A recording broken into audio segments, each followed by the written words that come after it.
வணக்கம் நண்பர்களே, இன்றைக்கி நம்ம என்ன பார்க்க போகிறோம் அப்படின்னா, ஒரு சின்ன கிராஃப்ட் தான் பார்க்க போகிறோம். அதை நம்ம அந்த நூல்கண்டு தீர்ந்து போயிடுச்சுன்னா தூக்கி எறியோம்ல, அந்த ரோல் அந்த ரோல் வச்சு தான் இன்றைக்கி பார்க்க போகிறோம்.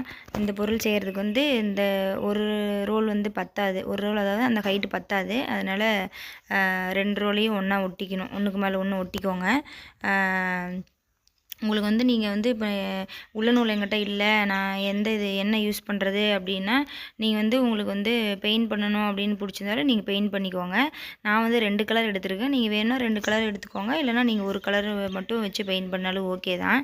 நான் இது கொஞ்சம் வித்தியாசமாக பண்ணலாம் அப்படின்னு சொல்லிட்டு உள்ள நூலில் ட்ரை பண்ணேன். நீங்களும் ஒரே ஒரு தடவை உள்ள நூலை ட்ரை பண்ணி பாருங்கள். உண்மையிலுமே ரொம்ப அழகாக வந்துருந்துச்சு. லாஸ்ட்டில் மிஸ் பண்ணாமல் பாருங்கள். இந்த மாதிரி எனக்கு இந்த ரவுண்ட் ஷேப்புக்கு ஒரு 10 ரோல் கிட்ட தேவைப்பட்டுச்சு. நான் ஒரு 5 ரோல் பிங்க்லேயும் 5 ரோல் ஒயிட்லேயும் சுற்றிக்கிட்டேன். என்கிட்ட லாஸ்ட்டில் ஒட்டும்போது க்ளூ கன் இல்லை. க்ளூ ஸ்டிக்கு தீர்ந்து போனால க்ளூ கன்னு யூஸ் பண்ண முடியாமல் போயிடுச்சு. அதனால் ஃபெவிகால் வச்சு தான் ஒட்ட வேண்டியதாக போயிடுச்சு. என்ன க்ளூ கன் வச்சிங்கன்னா டக்குன்னு அடுத்த க்ளூ கன் வச்சு அடுத்த செகண்டே அது ஒட்டிடும். கொஞ்சம் ஃபெவிகால்னால் கொஞ்சம் டைம் எடுக்கும். கொஞ்சம் பார்த்து தான் பண்ணணும், இல்லைன்னா ஒட்டுறதுக்கு கொஞ்சம் நேரம் ஆகும். கொஞ்சம் பார்த்து தான் பொறுமையாக தான் பண்ணணும். நீங்கள் க்ளூ கன் இருந்துச்சுன்னா க்ளூ கன் யூஸ் பண்ணிக்கோங்க, இல்லை ஃபெவிபாண்ட் யூஸ் பண்ணுறதுனாலும் ஓகே தான்.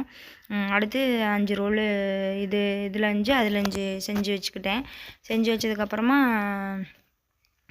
ஒட்டும்போது ஃபெவிகால் அட்டையில் கரெக்டாக அந்த ரவுண்ட் ஷேப்புக்கு அந்த அகலத்துக்கு தகுந்த மாதிரி ஃபெவிகால் தடவிக்கோங்க. நீங்கள் க்ளூகன் யூஸ் பண்ணுறதா இருந்தாலும் அதுக்கு தகுந்த மாதிரி க்ளூகன் யூஸ் பண்ணி ஒட்டிக்கோங்க.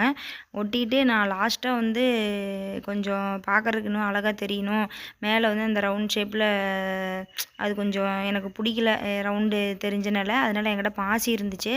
அதனால் நான் பாசி ஒன்றா வச்சு அந்த ஹோல் மறைகிற அளவுக்கு இந்த பாசியை ஒட்டிக்கிட்டேன்.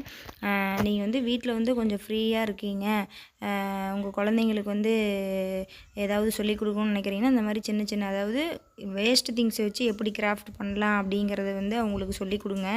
அதிகமாக மொபைல் கொடுக்கறதுக்கு பதிலாக மொபைல் பார்க்குற குழந்தைங்களா இருந்துச்சுன்னா நீங்கள் இந்த மாதிரி அவங்களுக்கு ஏதாவது சொல்லிக் கொடுங்க. நீங்கள் இந்த மாதிரி பண்ணுங்கள் அப்படின்னு சொல்லி அவங்கள கொஞ்சம் என்கரேஜ் பண்ணுங்கள். ட்ராயிங் பண்ண வைங்க, இந்த மாதிரி சின்ன சின்ன கிராஃப்ட் பண்ண வைங்க, பெயிண்டிங் பண்ண வைங்க. ஆனால் நம்ம நினப்போம் இதெல்லாம் பண்ணாங்கன்னா அங்கேயும் இங்கேயும் ஊற்றிடுவாங்க, கிறுக்கி வச்சுருவாங்க, நம்மளுக்கு தான் வேலை அப்படின்னு.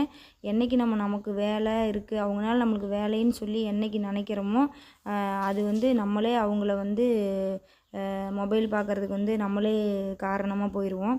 அதனால் இந்த மாதிரி குழந்தைங்களுக்கு சொல்லிக் கொடுங்க, ட்ரை பண்ணுங்கள். பிடிச்சிருந்தால் லைக் பண்ணுங்கள், ஷேர் பண்ணுங்கள், சப்ஸ்கிரைப் பண்ணுங்கள். எல்லாருக்கும் ரொம்ப நன்றி.